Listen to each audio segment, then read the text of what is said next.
Hello ladies and gentlemen, we're back here again for another Trailer Park episode. So we're back here, joined with Kenny and Chris again.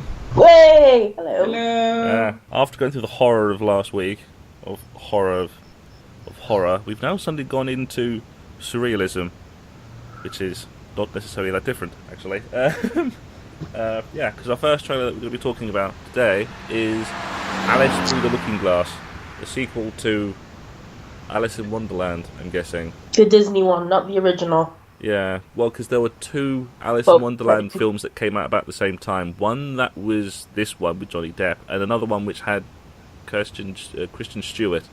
That wasn't Alice in Wonderland. That was Snow White. It sort of shows how many of these bleeding stories are getting redone to such a degree, down to the point where the studios are now starting to overlap with each other now. I'm quite surprised that they're not doing two Alice in Wonderlands. Yeah. Seems like something would happen. It's because Disney still has a hold on the rights to it. Yeah. The Snow White they lost the rights to, so immediately a bunch of Snow White's stuff came out. That new one looks kind of awesome though. Well, The Huntsman is not even a Snow White film, doesn't have Snow White in it, it's before Snow White. Yeah, it's supposed to be like a prequel. Yeah, it's a prequel to how the Queen became such an evil bastard. Apparently, she was sisters with the Snow Queen. Bullshit. As soon as I saw that trailer, I just went, hang on a minute, I swear this was like the second Narnia film. When I saw that trailer, I was like, whoa, somebody's really trying to capitalize on Frozen. I think it's time to let it go. Badum Tish. Anyway, Yeah. This one, on the other hand, Alice in Wonderland, is surreal as all balls. Considering that the song that's chosen for the whole trailer is Feed Your Head, which is Alice in Wonderland anyway, but it's Feed Your Head. 1960s psychedelia. Great. Right up my alley. Ooh, I was like, wow, what a perfectly picked song for this piece of... I'm more interested in the imagery. There are some really clever imagery going on there. Like, I was like, whoa, that looks really nice, until I, went into my usual trailer bore there, where I'm just watching the trailer, but not really watching the trailer, but thinking about something else. What do we think of this trailer? I've actually liked the series. The series of the Alice in Wonderland ones for these ones. It's the mental visuals. I really quite like it. I like this one. I would watch it for the visual appeal of it. If I wanted to know the story, I'd just go read the book. So I think with that, I think we're going to draw that to a close, because I think the psychedelia may be having a slight effect. So it seems like all three of us like it. Well, we like it to varying degrees of liking it, but we like it nonetheless. So, is the next one gonna be less psychedelic? Oh my god. The next one is surprisingly an adaptation of a book, but it's a book from like 2011, so it's adaptation from a kid's book from like this decade. Miss Peregrine's Home for Peculiar Children. It's got a lot of press recently because of one of the monstery bad guys in it, who looks like but isn't what it is. But actually, this is also Tim Burton, isn't it? Yeah. Yeah, so we've got two films by Tim Burton. Bloody hell. That was weird. Last week it was Tim James Burton Caan. was the producer on Alice. He wasn't directing it.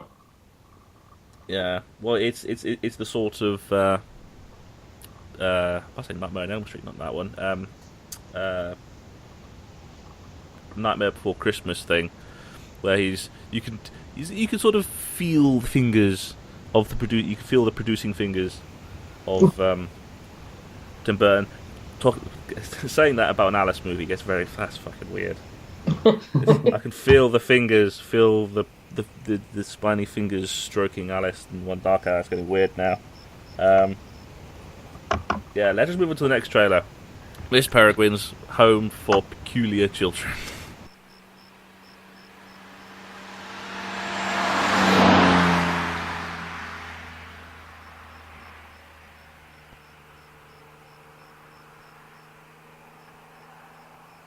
And we're back from watching all of that. I like the Victorian aspect for it. I'm always a sucker for that stuff. sort of quite similar in Alice in Wonderland for that regard, I suppose. But yeah, Peregrine's Home, Miss Peregrine's Home for Peculiar Children. What did people think of the trailer? I thought it looked very inspired. I made one single note here. Hogwarts Coven for Gifted Children, because it felt like a mashup of Harry Potter, X-Men, and Season 3 of American Horror Story. Yeah, well, like I said, it was adapted. It's adapted from a book released in, I think it was 2011. I saw the book trailer and it said 2011. So yeah, so it's rather new. So it's way after all the Harry Potter and X-Men. Yeah. That. Yeah, it's safe to say that there are some inspirations to be said by the looks of it. So it feels like I don't know how to put it. When I was younger, I used to read these books, and they had different characters that had like different abilities and stuff like that. It wasn't anything like this, but it felt like reading one of those books, and then you want to put yourself in the character. You want to have your own peculiar thing. Mm-hmm. It was very childlike wonder. That's what I'm feeling right now. Childlike wonder. Yeah. It's very rare you actually get a film like that, where you actually have a film that really tries to grasp the sort of the childlike, the childlike wonder and the mysticism that a child has. I am going to say that this is a really good trailer. Really good. It introduces the main character. It introduces, I'm guessing, all the children. At least it introduces the concept of the movie. Of the children. You see one glimpse of the villain, the main villain, and if you blink, you'll miss it. Well, suspecting it's the main villain because it's probably the most known name in the entire movie. Yeah. Yeah. Well, it's to get onto this. It's the one reason why the trailer is so popular is that the main villain shown at the end is much Slender Man. But that looks more like a run-of-the-mill monster, a minion to the villain. I think she's talking about the Samuel Jackson character. That literally he says nothing. All you hear is that you need to protect them from something bad, and you just see him come out of the shadows, and then he just goes back in. Yeah, I was paying attention to the trailer. That's how good this trailer was, from start to finish. And then you just go back. He doesn't say a word. All you do is see him for a split second. With those bright blue eyes. Yeah, and it just feels like those storybooks I used to write when I was a kid. Oh. They used to write with your friends, and you gave each of your friends little special powers and come up with a big baddie, and you're all special and have your own power and stuff. It's crazy. So, drawing that one to a close, we're going to shift from Victorian era and surrealist and magic to something vastly different, Deepwater Horizon. It's great. Yeah. Mark is back. Oh, is that the one with the Mark? Yeah, Deepwater Horizon. This is going to be an interesting one because it's the Gulf of Mexico oil spill. Yay! Fun. Okay. Let's see how they can make something so boring be fun. Can they make it into a horror movie where an inanimate object is the horror? Oh God! What if they do it and dig down and call it like Cthulhu? I'd watch that so much. I watch it so much. I just hope this is not gonna be like the oil is a monster sort of movie. Yeah, that's just stupid. Anyway, we're watching it now.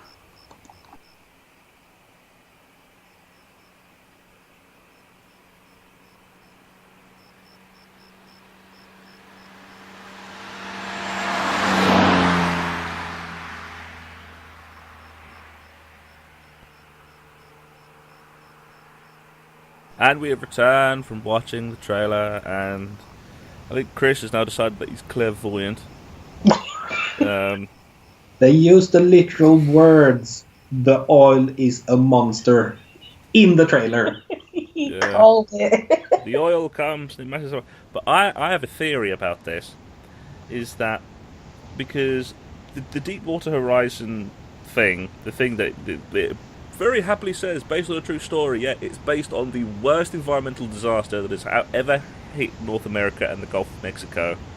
And it caused huge amounts of damage and almost killed people. Yay, based a fun story around that, about one of the most giant corporate fuck-ups of the 21st century. Yay. And my theory is that they have to do that, because otherwise it's going to be a film based around BP fucking up, and the company that built the Deepwater rig, which is the one that's part. Well, Dick Cheney is on the board, so it's either calling out BP or calling out the oil company that Dick Cheney and former presidents have been privy to, or you do a very mushy story about the people on the rig itself and say nothing besides make a horror movie of we must escape fire and oil and crap. So I think that's the reason why they did it, is because that's the only way you can make a film out of it.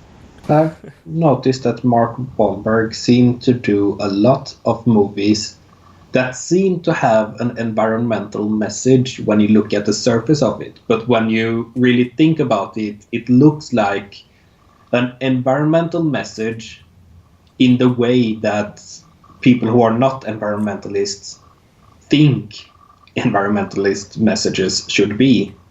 With the film being over such a, not necessarily controversial, but a very sensitive issue, like the Deep Horizon disaster, as well as known as, do you think that the press and the PR around the film is going to be very touchy about talking about it, because it's getting to a point where it's going to be nearly 10 years ago. So it's it was 6 years ago. Yeah. So it's do you think that doing a movie over such a sensitive issue is going to have an effect? Well, the oil workers in the Gulf are already protesting the movie before it's even out, because of the trailer making it look like they're gonna treat the people who work there in a very insensitive way. Sort of trying to make it look like it's their fault. Dishonoring the memory of those who died in the accident. So yeah, because it was it's already controversial. Yeah, because it was an extremely bad disaster. It was part of the oil rig literally exploded, and it was a fire burning for a week. It was a really significant disaster, and even after they put the fire out, it basically caused an oil slick that did the entire Gulf of Mexico because they couldn't stem it, because it was a deep water rig. Yeah. And so it was this is part of the reason why I look at this film and go like, no, you don't do a film on this, because this is a giant fuck up. The only way that you can have a film that really talks about this in a light which is going to be truthful is if you talk about BP and the other company. I really can't remember their fucking name. I know George Bush and Dick Cheney have got stakes. I just don't get why they did it on such a recent event, because the more recent the event is, the more controversial it's gonna be, and the more protests they're gonna be. And this doesn't seem like a production that would go for controversy. It seems like a production that wants to make a real heartfelt environmental message. So I don't get why they didn't just do it on the last Gulf accident in the mid-80s. Yeah. Because that's been long enough, and that was almost as bad as this one. Or make one up. Because Yeah, it then you could have just gone and have- like, oh yeah, let's make one up. This is sort of a fictionalized event and the conglomeration of previous events, but it's not an actual event that actually happened. This is sort of just a thing that's made up, combining events from previous ones. Because that way they can go like, yeah, this isn't actually based on real events. It isn't actually based on the event that killed a bunch of people. This is just this made up thing. A movie about an oil rig is not really an action movie, and people are not gonna watch a drama about an oil spill. They want it to be action filled, and the best way to do that is to base it on real events where people know that there was a real stake in it. It's not just characters in a movie. So you sort of have to ride on the base on a true events thing. Yeah. That's why Titanic was a success and Poseidon was not. Right, so that's the final thoughts on that one then. Think so? Yeah. So if you like the video, give it a like and give us your comments and criticisms. It's always interesting hearing what other people think about the movies. If you really like it, you can catch more by subscribing and never miss a video. You can find us on Twitter and the other social medias and the Facebooks and the stuff. And we will see you next week. Ta-ra. We'll see you next week. Bye.